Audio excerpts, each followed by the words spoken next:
Once upon a time, in the magical land of Scienceville, there was a curious scientist named Mr. J.J. Thompson. He loved discovering the tiny invisible things that make up everything, like toys, cakes, and even the air.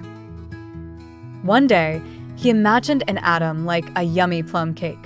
He said, I think an atom is a soft, squishy cake made of positively charged dough, and inside it, there are tiny chocolate chips. Wait, I mean negatively charged electrons sprinkled all over it. He called this idea the plum pudding model because in his country, people loved plum pudding with raisins or plums inside. So in Thomson's model, the cake part was positive charge spread everywhere. The tiny electrons were stuck inside like raisins.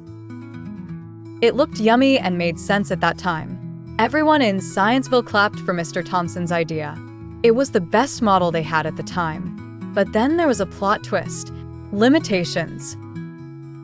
One day, another curious scientist, Mr. Rutherford, came along and said, "Wait a minute. If the atom is just a cake, how come some particles bounce back when I shoot them at it?" He did an experiment and found that atoms aren't soft all the way through. He discovered that most of the atom is empty space.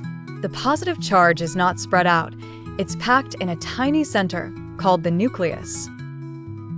Electrons move around the nucleus like buzzing bees. So poor Mr. Thompson's cake model had a problem. It didn't have a nucleus. It couldn't explain how particles bounce back. It showed electrons just sitting still, not moving.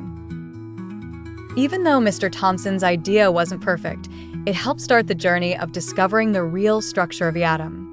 And thanks to this atom cake, scientists got curious, asked more questions, and built better models, step by step. Moral of the story: even the sweetest ideas can be wrong, but they help us get closer to the truth.